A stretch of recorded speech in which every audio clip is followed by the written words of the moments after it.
People commonly ask me, Nick, how did you get into reptiles? Well, in today's video, I'm going to answer just that. My name is Nick Pulaski. Growing up, I have always had a passion for wildlife, and with that passion, along with my passion of filmmaking, I get taken on some amazing adventures creating wildlife content, getting up close with a variety of incredible animals. So come follow along as I pursue my goals of educating, inspiring, exploring, and conserving wildlife, all while having fun, seeing the beauty in our natural world. Hey, what's going on, everybody? Thank you so much for joining me here today. As you can see, I am with my Stimson's python here, one of my females, and she is looking great. She is an adult Stimson's python. Definitely an underrated but amazing pet snake for sure. But I definitely recommend Stimson's pythons as a first pet snake for someone for sure. But this video isn't about Stimson's pythons in specific. This is actually about how I specifically got into reptiles myself. And it all started where I grew up. Now, I grew up in the suburbs of Ohio where I was surrounded by forests all around me in walking distance from my house.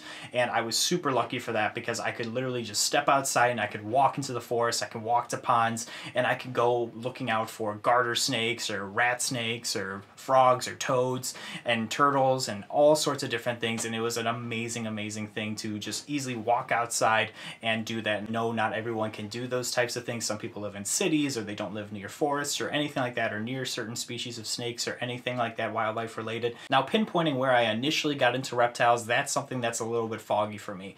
But the one thing that really sticks out to me is probably when I was about 5 or 6 years old, going to a birthday party and actually finding 2 adult-sized garter snakes. And it was the coolest experience for me, seeing those garter snakes full grown, handling these garter snakes. They were super, super mellow, as garter snakes normally are. Sometimes they're whippy at first, but then they just kind of mellow out in your hands. Yes, they can bite you, anything can, but these guys are super, super mellow. We weren't worried about that whatsoever. It was just really, really cool to experience those things. That was a really key moment for me, seeing those kind of things and seeing everyone else just amazed with how we were handling these snakes and how amazing those snakes were, because they were big mamas for sure. They were definitely probably some females for sure, but they were just incredible, incredible snakes. But yeah, growing up, that was probably one of the main experiences that sticks out to me. I also had the Cleveland Zoo that I would constantly go to as well too, where they had a whole bunch of different things in terms of a plethora of different species of amphibians and reptiles and all sorts of different cool things. And I was always amazed going into the rainforest that they have at that zoo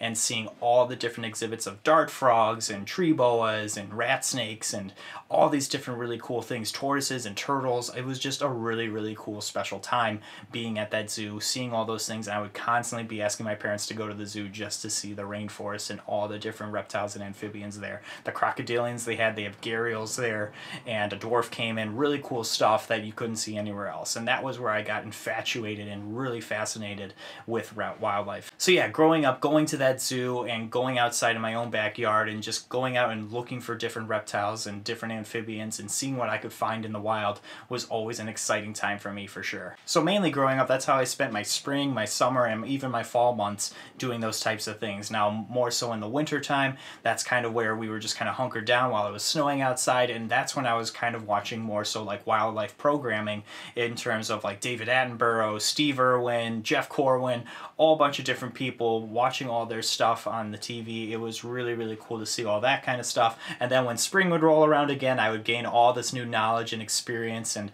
education from those programs that I would use when I went outside and doing those kinds of things. So that was really cool. There was also some different people that would do like educational programmings and stuff like that I would go and watch as well too during the summer months at different events and stuff like that, like mainly for the 4th of July and whatever. There would be someone that would have like a big Burmese python and a whole bunch of different other species as well too. So seeing those shows, getting hands-on with those animals was also a really special thing for me. And that was one of those moments where it was like, man, this would be something really, really cool to do, is inspiring others and really getting hands-on with these animals and inspiring others to do the same and showing that these animals are not dangerous or scary animals to begin with. At the time, I was starting to get my own pet reptiles. I was getting a corn snake. I had a leopard gecko as well too. I think I also had some brown and knolls that my cousins actually gave me as well too, because they were getting some babies at home as well. So I had some brown and knolls as well too. And when you tell people that aren't into reptiles, reptiles that you have reptiles at home, it kind of scares them and stuff like that. And my main goal was to always teach those people, no, these animals aren't that bad or anything. They're actually really cool. And it would kind of be like, okay, Nick, I mean, I kind of understand. Maybe these aren't that creepy after all. So doing those types of things was kind of a light bulb moment for me where I'm like, I would love to do more with outreach for these animals and educate people and inspire people and share my love and passion for these animals, not just in my local community, but also around the world as well too. And that's exactly what I was seeking out to do. And as I got older, the internet got more popular, YouTube became a thing, and I wasn't necessarily using YouTube too much. I actually went to my first reptile show before I was watching reptile YouTubers or anything like that, because there wasn't that many reptile YouTubers at the time.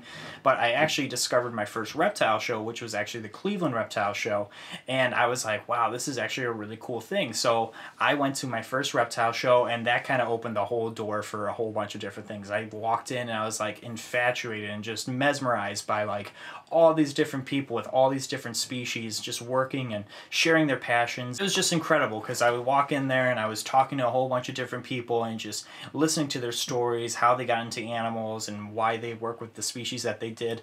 And it was just really, really cool to see and have a community that I didn't even know about that existed, all local to me, come together, and it was like a whole new thing that I was really excited about. So going to those shows to me was definitely a gateway for me for sure, and it definitely opened the floodgates for sure, because I was just mesmerized and I had to go once a month to that reptile show and just talk to people and get hands-on with these animals, because I learned a ton in such a short amount of time, just getting hands-on with these animals, learning from people as well too who have been experienced with these animals. It was a really, really cool time for sure, and definitely times that I'll never forget. But then as time went on, I started learning about people that were doing YouTube side of things and educational things with that. I think the first two people that really stuck out to me was one, Brian Barczyk, and also two, Brian Gundy. So two Brians there. I was trying to learn a whole bunch about ball pythons, and they were probably the top two people that I can remember personally at that time that were just breaking into YouTube world, and they were doing a whole bunch of different videos about their snakes and their breeding success in the past.